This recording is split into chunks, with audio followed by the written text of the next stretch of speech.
I recognize the honourable member for Halifax Citadel Sable Island.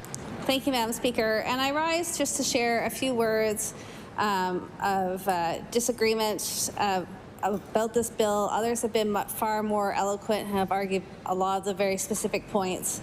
I have to say that when this bill was tabled, I was actually quite shocked. I was quite shocked based on what I see happening in my riding, what I see happening in other ridings, the conversations I've been having with folks really since I've been elected, with seniors in my riding who find themselves on fixed-term leases and are being presented with impossible choices and having to leave their long-term homes, with seniors calling and saying that not only are they leaving their long-term home and their long-term apartment, but they're headed for the streets. You know, I know this from talking to students who are, you know, regularly asked to sign illegal leases, including fixed-term leases are not illegal, but also having parents as guarantors, international students facing different types of questions, all kinds of, you know, issues in a deeply unstable housing market. And so, I mean, honestly, I think I'm just a hopeful person, which is great. But I really thought that there would be legislation brought forward that actually attempted to fix the situation. And I literally couldn't believe that this is what this government brought forward. I think that some of the changes in terms of the eviction process, I mean, there is no balance. They're all focused on enabling landlords to have greater powers. You know, I immediately received dozens of emails from folks in the constituency, including from Katrina Allen, who then subsequently appeared at Law Amendments, because I said, you know, you should write and share some of your analysis with the committee. You should come present. And I think that she really walked through quite practically the challenges of having that initial 3-day period. So, you know, that having the current 15 days actually protects renters. And 15 days does not seem like a very long time for that process to start, but it protects renters by having multiple pay periods during a 30-day window, ensuring that, you know, unpaid leave off due to illness does not lead to eviction. It allows time if people are in fact laid off, or, you know, perhaps they have a seasonal position, a summer job. It allows them time to then look for their next work. And we know that many Nova Scotians live paycheck to paycheck, so these types of protections are really necessary. So, I mean, I'll table what Katarina had brought to Law Amendments, and I think it was really important consideration.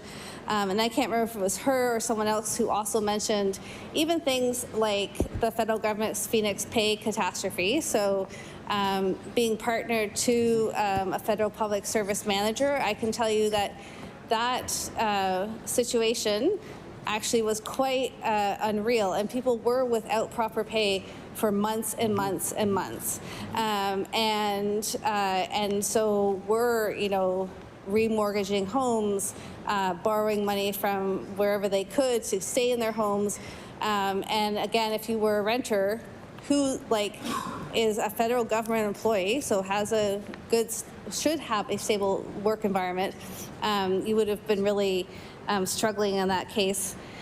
And then I also just want to talk about this 5% cap. So first of all, it's a cap. It's not a system of supportive rent control like we have called for time and time again.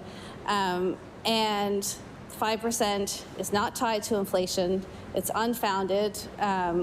You know, and, you know, I think I don't understand why there isn't a formula behind the 5%.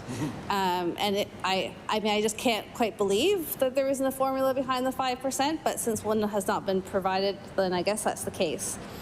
And I wanted to just read a little from the emails that I have received, and I can table them, about what 5% means. So I'll quote from this one email. Anyone who thinks 5% a year for the next 4 years is a cap that's worth anything at all, they're crazy. That will put my rent up $400. my disability pension is not going to go up $400 a month, and I'm going to be homeless.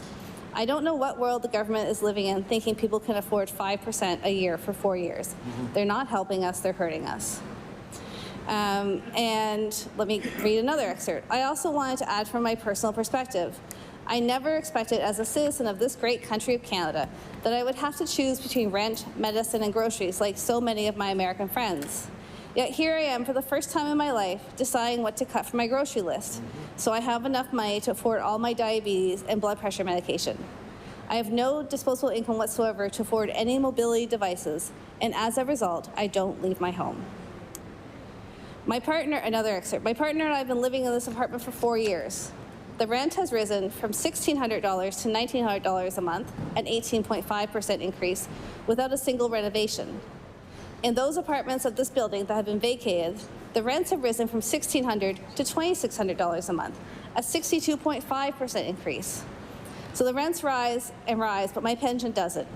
Oh, and the house that we were renting in 2020 for $800 a month is now renting for $2,500 a month, a 212% increase in the same time. And here somebody walks through their very specific situation. I am writing to express my concern about the 5% rent cap declared by the Nova Scotia government this week. Here is what a 5% increase over a period of 7 years actually means to someone like me. My rent has crept up to $2,213 a month over the last years. 5% is $116 a month in the first year, this year, which is an increase of $1,394 annually.